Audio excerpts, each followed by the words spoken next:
Perkenalkan, kami CGP Angkatan 7 Kota Surakarta. Saya Tika Sari Asmoro dari SDN Mojosongo 5. Fasilitator Ibu Liana SPD MPD dan pengajar praktik adalah Ibu Tumiem SPD MPD. Saya Panji Sejati dari SDN Mangkubumen Wetan nomor 63, fasilitator Ibu Liana SPD MPD, pengajar praktik Ibu Tumiem SPD MPD. Saya Anna Wahyu Faida dari SD Negeri Mojosongo 2, fasilitator Ibu Liana SPD MPD dan pengajar praktek Ibu Tumiem SPD MPD. Pada kesempatan kali ini kami akan melakukan demonstrasi kontekstual modul 2.3 praktek coaching. Saya Tika Sari Asmoro sebagai observer, Ibu Panji sebagai coach, dan Ibu Ana sebagai coachee. Selamat menyaksikan. Selamat siang Bu Panji. Selamat siang Bu Tika. Mana kabarnya Bu Panji? Alhamdulillah baik, bantuannya gimana? Alhamdulillah sehat.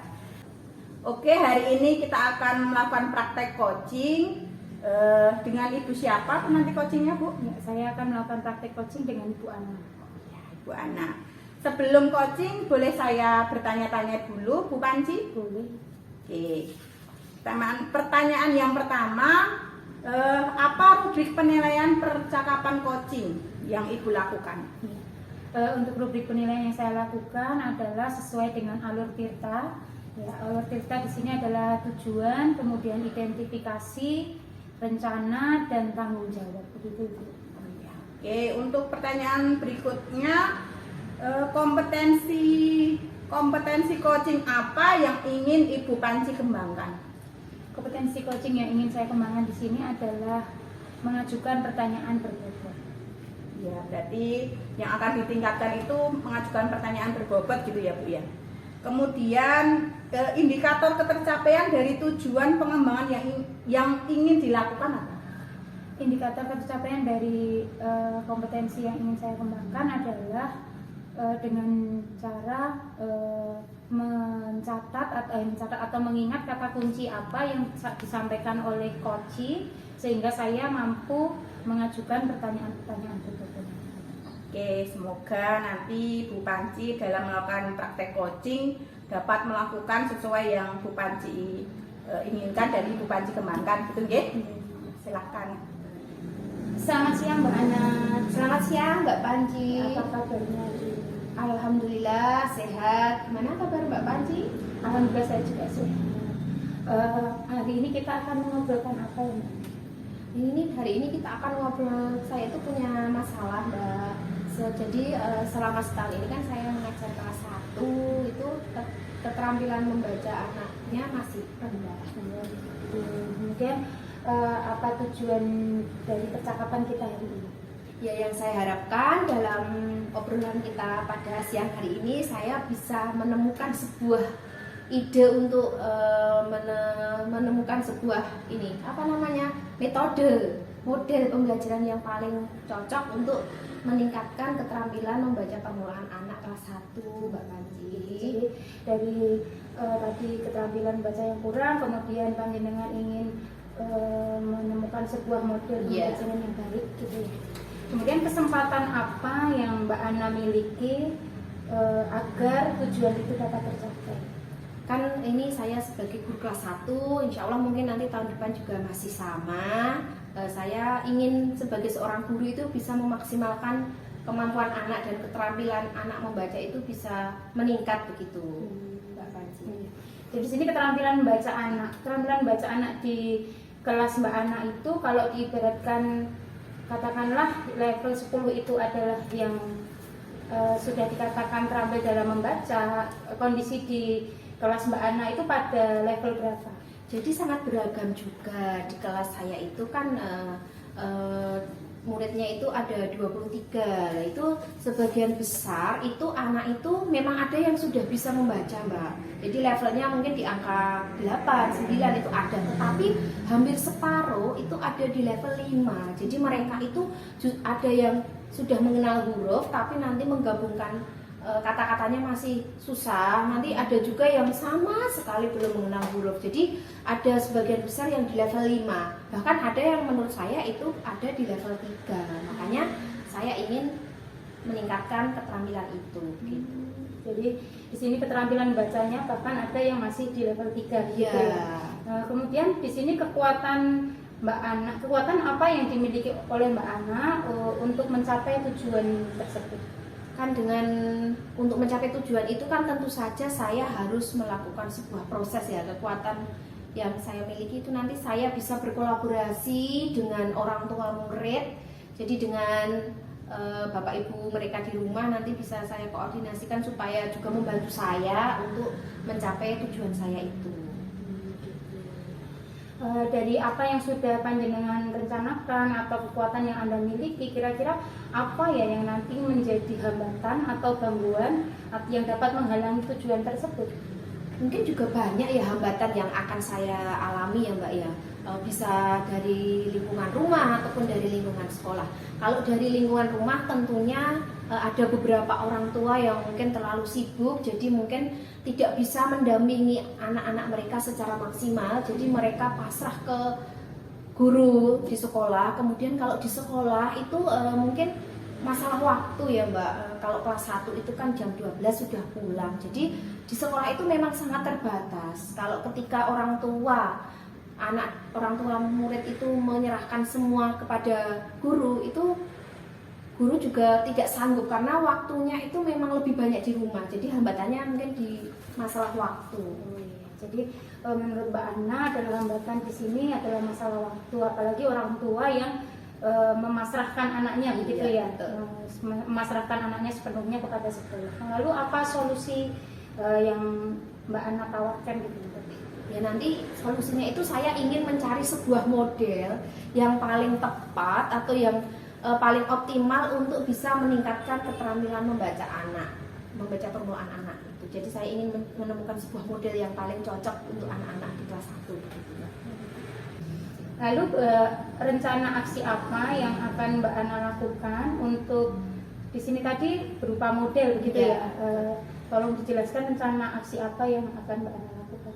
Sebenarnya ada banyak sekali model ya Mbak ya, ada SAS, ada Silabik Method, ada PWIM lah. Kebetulan itu saya kemarin membaca-baca di di Google itu ada sebuah model yang sudah banyak yang menerapkan, itu namanya PWIM atau Picture Word Inductive Model. Jadi saya berencana akan menerapkan itu di kelas saya di tahun ajaran yang tahun depan gitu Mbak. Apa ya. tadi PWIM?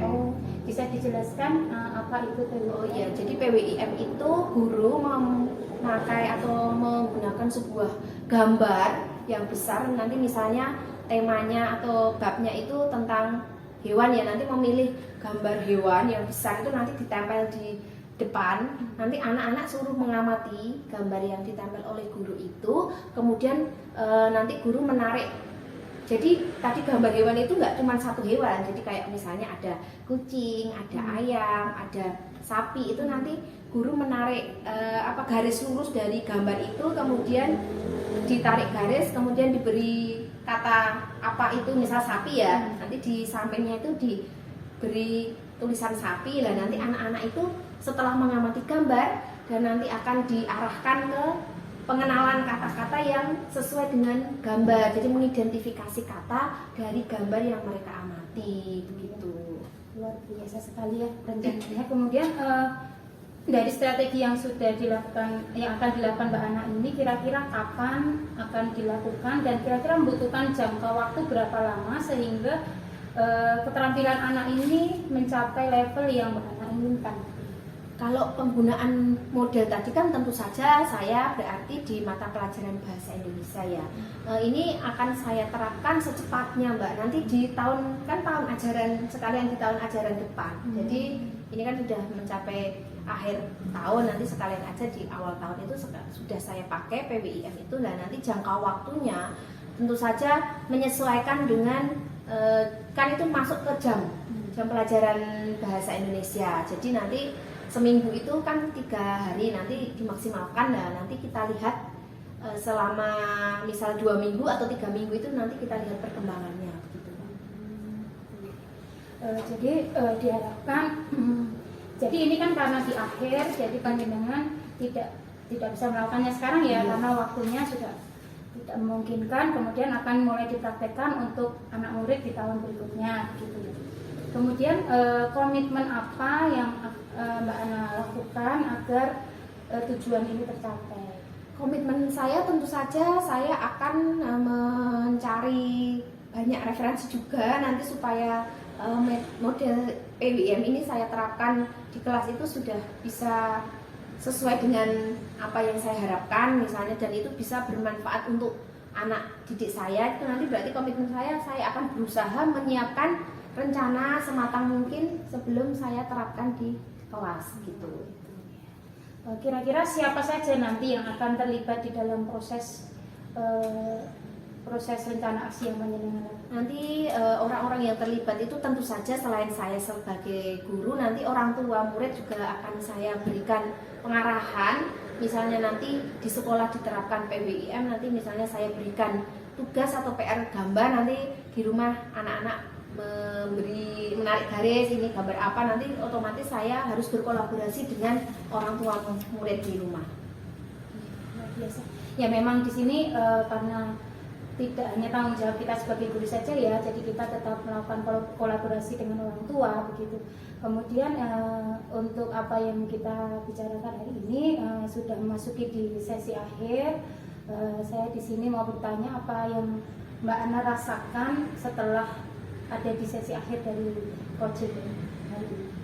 Awalnya tadi kan saya masih bingung ya dengan mungkin anak-anak kok belum bisa membaca, tetapi setelah saya bercerita kepada Mbak Panci itu saya merasa lebih plong, lebih bersemangat untuk menerapkan tadi model PWIM itu kepada anak. Jadi semua masalah itu pasti ada solusinya, lebih plong gitu rasanya Mbak. Ya, Terima semoga, kasih banyak ya Mbak Panci. Ya, semoga apa yang sudah Mbak Ana rencanakan nanti berjalan dengan lancar, berhasil menghasilkan anak-anak dengan keterampilan membaca sesuai yang Mbak Ana harapkan. Begitu ya Mbak Ana ya.